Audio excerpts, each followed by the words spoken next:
बताओ बेटा कहाँ तक पढ़े थे, बताओ।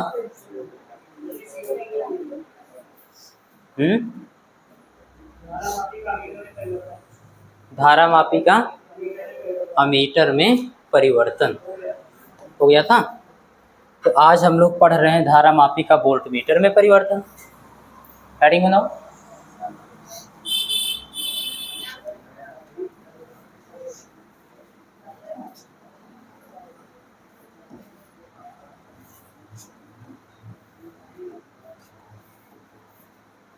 Conversion of galvanometer into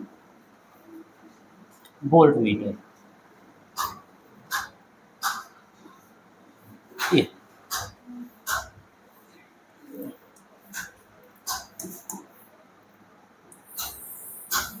heading बनाओ बेटा।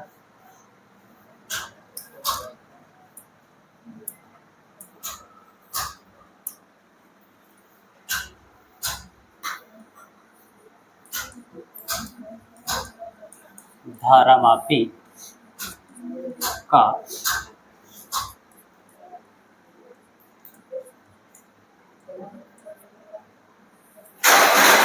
वोल्ट मीटर में परिवर्तन, रूपांतरण।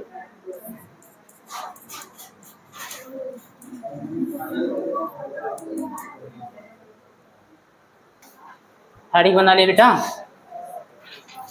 कर लिया हेडिंग।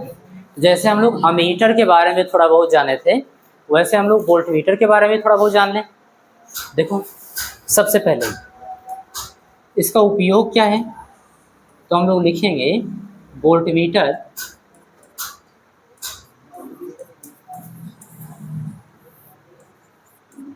मीटर की सहायता से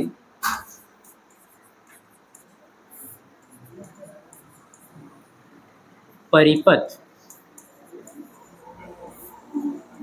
में किन्हीं दो बिंदुओं के बीच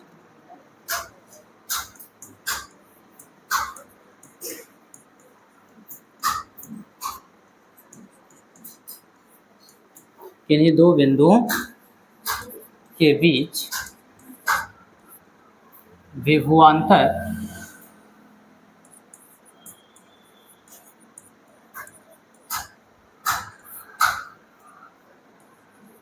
को मापा जा सकता है। मापा जाता है। चलो ये बात समझ में आई कि हम लोग वोल्ट मीटर की सहायता से परिपथ में किन्हीं दो बिंदुओं के बीच विभवांतर माप सकते हैं। कॉन्सेप्ट क्लियर है? ओके। अब देखना बेटा दूसरी चीज, अमीटर को हम लोग परिपथ में हमेशा श्रेणी क्रम में जोड़ते थे धारा को मापने के लिए। अब वोल्ट मीटर को हम लोग परिपथ में हमेशा समांतर क्रम में जोड़ेंगे। बात समझ में आ रही है? देखिए लिखेंगे वोल्ट मीटर को परिपथ में सदैव समांतर क्रम,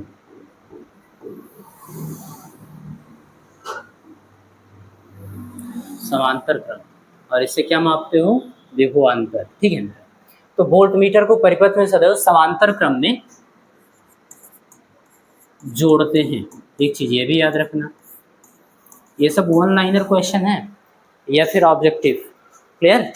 और ज़्यादातर आपसे एग्जामिनर पूछ सकता है प्रैक्टिकल टाइम में जब आता है। ठीक है, वाई वाले भी। ओके। तीसरा देखिए बेटा, जैसे अमीटर का संकेत होता था परिपथ में इस तरीके से, ऐसे है ना, उसका एक सिरा ये दूसरा सिरा ये। ऐसे वोल्ट मीटर का परिपथ प्रतीक क्या होता है? तो हम लोग लिखेंगे वोल्ट मीटर का परिपथ प्रतीक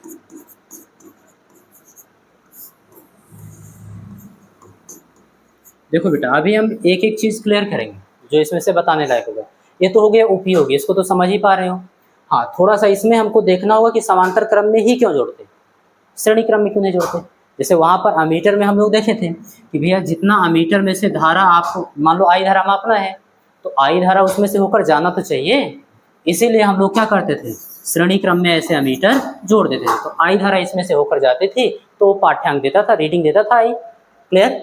अब मान लो वोल्ट मीटर लगा रहे हो परिपथ में, दो बिंदुओं के बीच, ऐसे कोई दो बिंदु हैं, मान लो ये और ये, और इनके बीच आपको विभवांतर बताना है। क्लियर। तो हम सभी जानते हैं कि वोल्ट मीटर को क्या नाम है इसका, वोल्ट मीटर, वोल्ट मीटर को अगर हम समांतर क्रम में लगाएंगे, क्लियर है, तो समांतर क्रम में विभवांतर क्या होता है, सेम होता है। तो जितना विभवांतर ए और बी के बीच है उतना ही विभवांतर हमारा वोल्ट मीटर भी बताएगा। बात समझ में आ रही है। तो ये चीज याद रखना बेटा, वोल्ट मीटर को हम लोग किस में जोड़ते हैं, परिपथ में, समांतर क्रम में, और अमीटर को श्रेणी क्रम में। रटना नहीं है, कॉन्सेप्ट से समझ के रखना, नहीं तो भूल जाओगे कौन श्रेणी क्रम में था कौन समांतर क्रम में। क्लियर। ओके। अच्छा तीसरा देखो बेटा, वोल्ट मीटर का परिपथ प्रतीक, ये आप देखना क्या होता है। तो ऐसे एक सर्कल बनाएंगे और बीच में लिख देंगे बी, एक टर्मिनल इधर एक टर्मिनल इधर, ये क्या हो गया आपका वोल्ट मीटर। परिपथ में अगर वोल्ट मीटर लगा है तो उसको हम लोग इस संकेत से दर्शाएंगे। क्लियर है बात। ओके। अब देखिए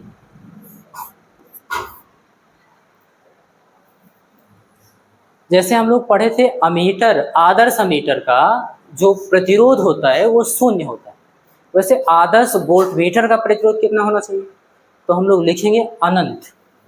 इसको अभी कैलकुलेशन से समझाऊंगा। आदर्श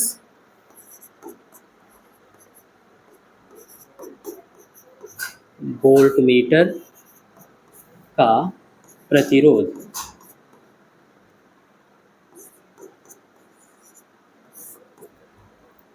कितना होना चाहिए बेटा, अनंत होता है। यहाँ तक बात समझ में आ गई कि भैया हम इससे करेंगे क्या, तो परिपथ में दो बिंदुओं के बीच विभवांतर मापेंगे। बात समझ में आई। कैसे जोड़ेंगे परिपथ में, समांतर क्रम में, उन दो बिंदुओं को हम लोग जोड़ देंगे समांतर क्रम में। बात समझ में आई। अच्छा मान लो हमको डायग्राम बनाना है परिपथ का, आरेख खींचना है, तो हम लोग कैसे खींचेंगे, वहाँ वोल्ट मीटर पूरा संरचना बनाएंगे नहीं, हम लोग करेंगे क्या, ऐसे सर्कल बना के भी बना देंगे, वी फॉर वैन। क्लियर है। तो ये क्या हो गया आपका वोल्ट मीटर। अगर आइडियल वोल्ट मीटर है तो उसका प्रतिरोध कितना होता है, अनंत होता है। यहाँ तक कॉन्सेप्ट क्लियर है। ठीक है।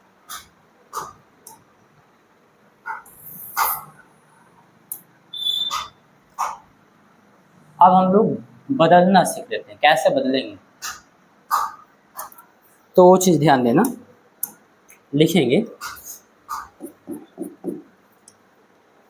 धारा मापी को, किसको बदल रहे हो बेटा,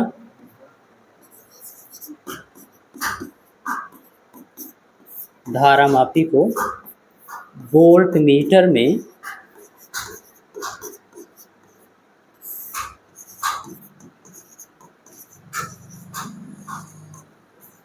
बदलने के लिए, ध्यान देना, वोल्ट धारा मापी को अमीटर में बदलने के लिए हम लोग क्या करते थे, एक निम्न प्रतिरोध का तार लेते थे और धारा मापी के समांतर क्रम में जोड़ देते थे, यही तो करते थे। यहाँ हम लोग उच्च प्रतिरोध का तार लेंगे और धारा मापी के श्रेणी क्रम में जोड़ देंगे। बात समझ में आ रही है। और सब लॉजिक समझाऊंगा, नहीं तो आप भूल जाओगे कौन समांतर कौन श्रेणी है ना, सबसे ज़्यादा कंफ्यूजन इसी में होगी। तो उसको समझना, धारा मापी को वोल्ट मीटर में बदलने के लिए इसमें उच्च प्रतिरोध का तार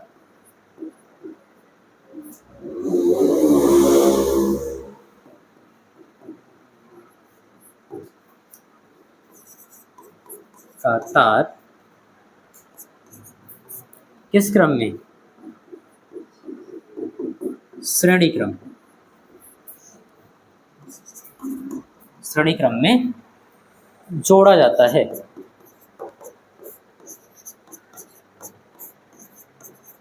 ये समझिए।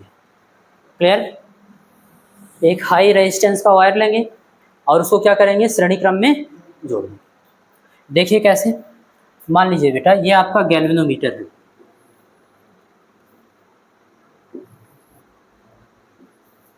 ठीक है।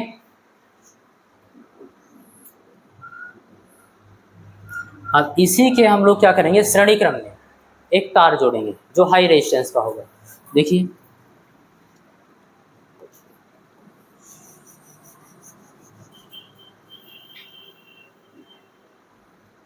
ये क्लियर है बात। मान लेना आर प्रतिरोध का तार जोड़ रहे हो, जो भी मानना होगा। ये अब इस पूरे संयोजन को हम लोग क्या बोलेंगे? Volt meter. क्या बोलेंगे बेटा? इस पूरे को हम लोग बोल सकते हैं वोल्ट मीटर, यानी आप ऐसे बना सकते हो। ये समझ में आया कि नहीं? एकदम क्लियर है। आपने किया क्या है, धारा मापी को वोल्ट मीटर में बदलने के लिए उच्च प्रतिरोध का तार इसके श्रेणी क्रम में जोड़ दिया जाता है। मैंने जोड़ दिया, ठीक है। अच्छा, आपसे पूछा जाता है, क्वेश्चन पूछता है एग्जाम में, मान लो हमको 10 वोल्ट विभवांतर मापना है, कि हम 10 वोल्ट का विभवांतर मापें और जो धारा मापी आपका है जिसको आप वोल्ट मीटर में बदले हो उसका विक्षेप फुल आए। फुल विक्षेप का मतलब जो पॉइंटर है वो पूरा स्केल का विक्षेप दे, जो उसमें वृत्तीय अर्धवृत्तीय पैमाना लगा है जहाँ तक है लास्ट में वहाँ तक विक्षेप दे। क्लियर? तो हम कितना ओम का प्रतिरोध इसके श्रेणी क्रम में जोड़ें, यानी आर पूछता है आप। बात समझ में आ रही है?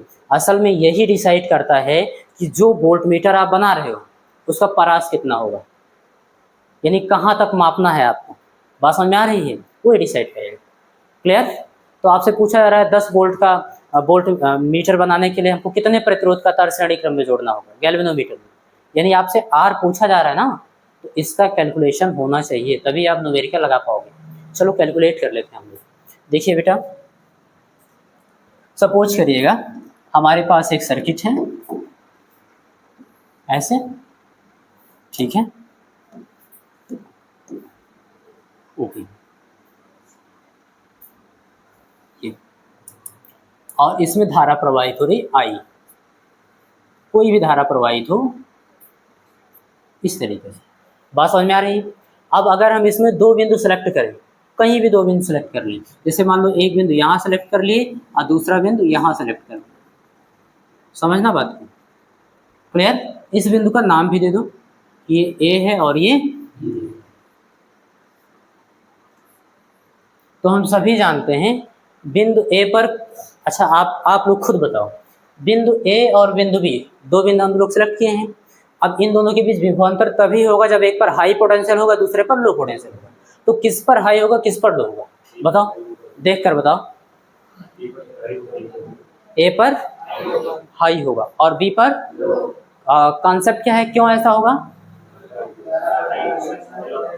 चालक तार के भीतर वैद्युत क्षेत्र उत्पन्न हुआ और वैद्युत क्षेत्र की दिशा क्या है, धारा प्रवाह की दिशा में, वही तो होता है। हम सभी जानते हैं वैद्युत क्षेत्र के अनुदेश जैसे जैसे हम चलते जाएंगे विभव का मान घटता जाएगा, तो जाहिर सी बात है यहाँ पर विभव का मान ज़्यादा होगा, जैसे जैसे इधर बढ़ रहे हैं धीरे धीरे घट रहा होगा। तो इसीलिए अगर हम परिपथ में कोई भी दो बिंदु सेलेक्ट करते हैं तो वहाँ पर हमको विभवांतर मिलेगा। तो इन दोनों बिंदुओं के बीच क्या मिलेगा हमको, विभवांतर मिलेगा। ओके, इन दोनों बिंदुओं के बीच हम अपना क्या करें, वोल्ट मीटर ला के जोड़ दें, वोल्ट मीटर जोड़ देना, वो बताएगा पाठ्यांक। अगर हम आपसे कहें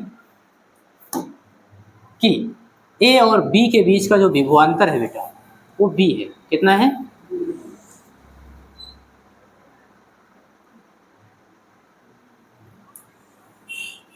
ये ठीक से थोड़ा बना दे रहे हैं,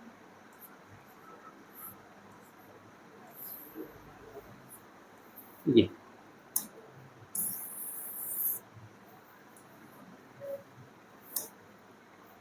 ओके, ये बिंदु ए है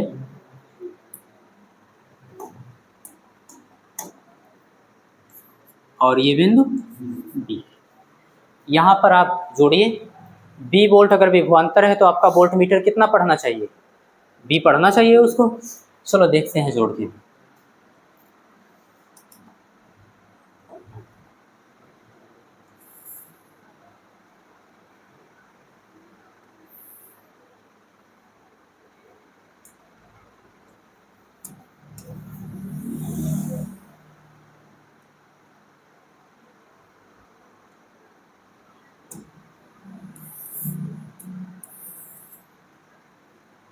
इन दोनों के बीच में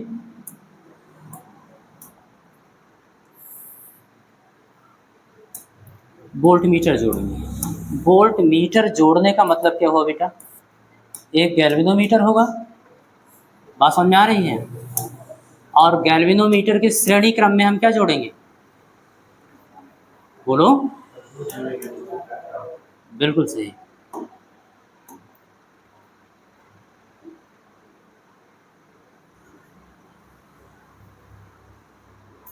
ठीक है, यहाँ पे हम लोग जोड़ देंगे एक रेजिस्टेंस। ओके,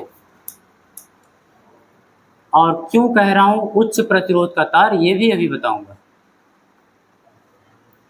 ये क्या है बेटा, गैल्वेनोमीटर, इसका प्रतिरोध G, यहाँ पर मान लो इसका प्रतिरोध G है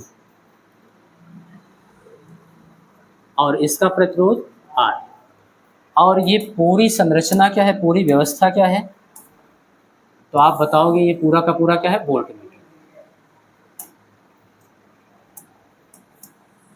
ठीक है, तो वोल्ट मीटर का एक सिरा A से जोड़ दिए और दूसरा सिरा P से जोड़ दिए, समांतर क्रम में तो जोड़ा गया है, देख कर बताओ।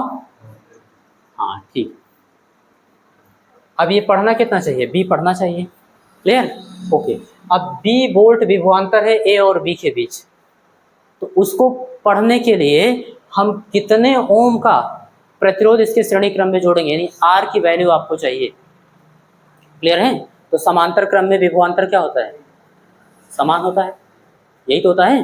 तो B वोल्ट है तो ये B पढ़ेगा, और हम लोग लगा देंगे प्रतिरोध की परिभाषा से, फार्मूला क्या लगाएंगे, प्रतिरोध की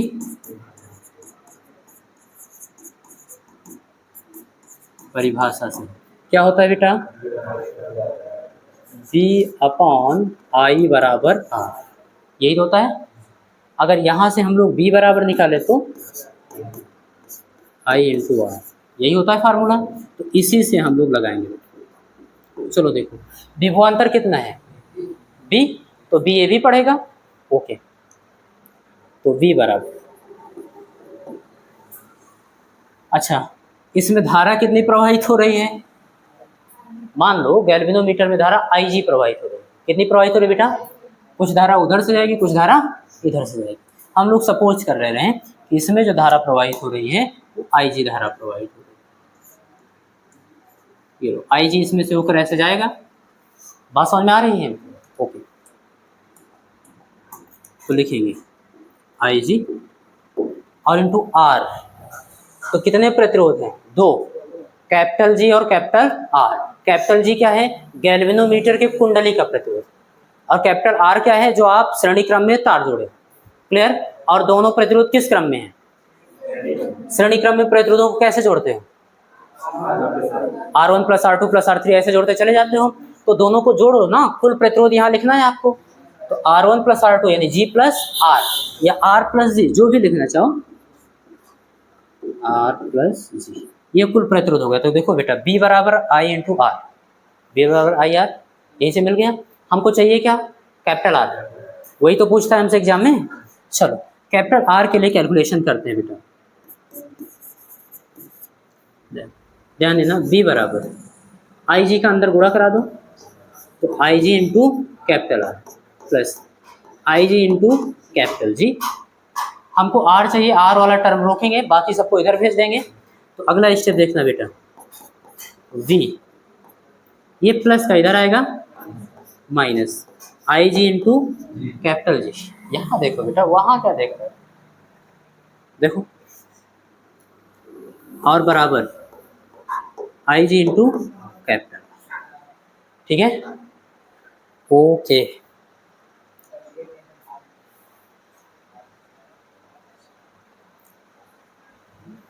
एक काम करो, ऐसे मत निकालो, यहाँ IG गुणे में इधर भेज दो भाग में, आसान तरीका ये है, B/IG भाग में हो गया, यहाँ क्या बचा, R + कैपिटल G। अब यहाँ R रोक लो और G को उधर भेज दो, तो यहाँ देखना, इसलिए R बराबर, पहले से यहाँ क्या है, B/IG, तो लिखेंगे B/IG, और देखना G प्लस में इधर आएगा माइनस मिल गया बेटा। अगर आपको बी विभवांतर पढ़ना है, बात समझ में आ रही है, वोल्ट मीटर से, तो आपको इतने ओम का प्रतिरोध लगाना होगा। Concept clear? तो कितना तक पढ़ना है ये तो आपको पता ही रहेगा, ये कितनी धारा इसमें से होकर जा रही है वो पता हो, और गैल्वेनोमीटर का हमको क्या पता हो, प्रतिरोध पता हो, बस हम बता देंगे। क्लियर? इतने प्रतिरोध का हमको तार चाहिए जिसको हम श्रेणी क्रम में जोड़ेंगे। अब मैं ये क्यों कह रहा हूँ कि यहाँ हाई रेजिस्टेंस होना चाहिए, ये ध्यान देना पहले, उच्च प्रतिरोध। और दूसरी चीज, आदर्श वोल्ट मीटर का प्रतिरोध अनंत क्यों हमने बोला है कि अनंत होना चाहिए। दोनों चीज आप यहाँ पे समझना, इस फिगर से समझना। मान लो बेटा आपके पास कोई परिपथ है, अभी इसमें आई धारा प्रवाहित हो रही है, दो बिंदु आप सिलेक्ट करते हो इनके बीच में, सपोज करना यहाँ पे प्रतिरोध ऐसे लगा हुआ है कुछ, मान लो P लगा हुआ है, कुछ भी लगा हुआ है, बात समझ में आ रही है। तो यहाँ पर जो विभवांतर है B, तो B बराबर आई आर से देखेंगे तो आपको मिलेगा B बराबर I इंटू P, ये मिल गया। अच्छा, अब अगर समांतर क्रम में हम क्या करें, इसमें A और B वही दोनों बिंदु हैं, इनके बीच विभवांतर V है, प्रतिरोध ऐसे लगा है P जो भी है, और यहाँ पर हमने क्या किया, एक वोल्ट मीटर जोड़ दिया। बात समझ में आ रही है? वोल्ट मीटर का प्रतिरोध का मतलब ये हुआ capital G plus capital R, ये किसका प्रतिरोध है, वोल्ट मीटर का प्रतिरोध।